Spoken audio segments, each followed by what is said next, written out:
The Middle East finds itself once again at the center of global attention, with familiar actors locked in a tense standoff.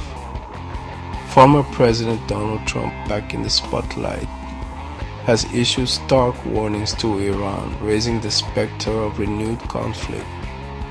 Meanwhile, U.S. military actions in Yemen against Iranian-backed Houthi rebels have further escalated tensions in the region.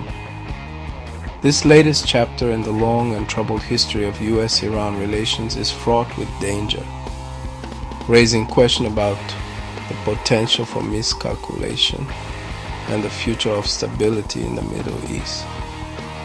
At the heart of the current crisis lies the issue of Iran's nuclear program. Trump, who withdrew the U.S. from the Iran nuclear deal in 2018, has long accused Iran of seeking to develop nuclear weapons, a charge Tehran denies. Iran's recent acceleration of its uranium enrichment program has only heightened concerns in Washington and among its allies in the region, particularly Israel.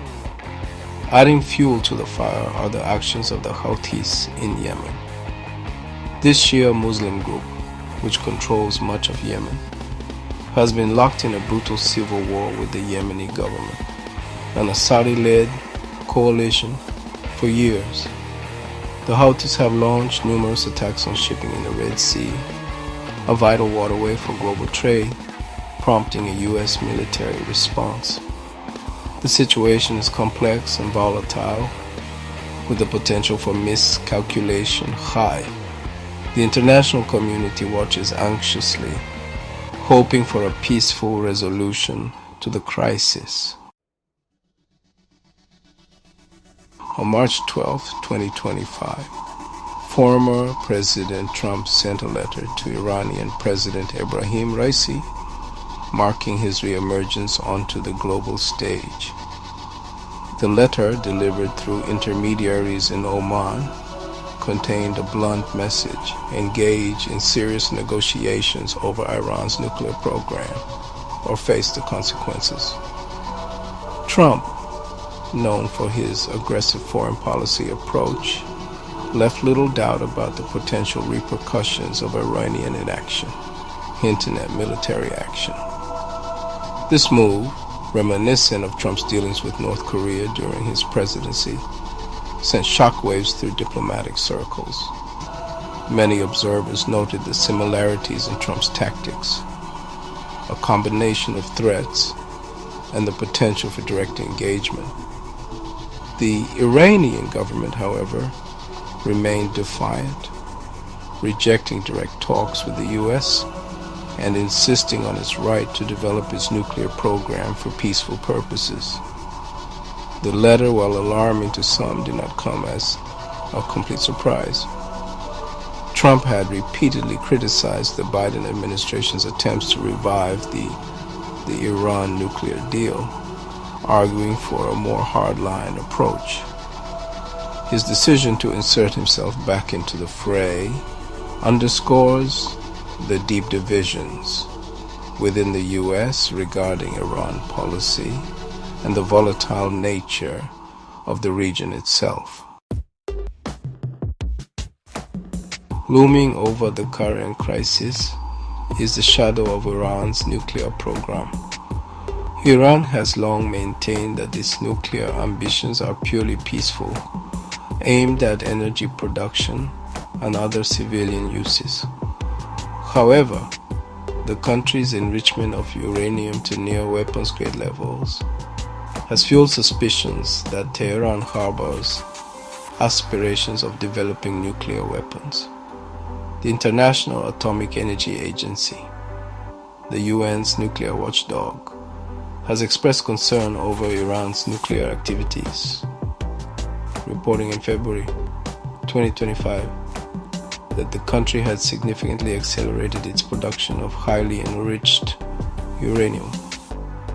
This development has alarmed Western powers, particularly the United States and Israel, who view a nuclear-armed Iran as an existential threat.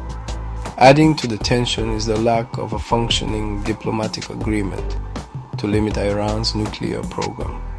The 2015 Iran nuclear deal, known as the Joint Comprehensive Plan of Action, placed strict limits on Iran's nuclear activities in exchange for sanctions relief.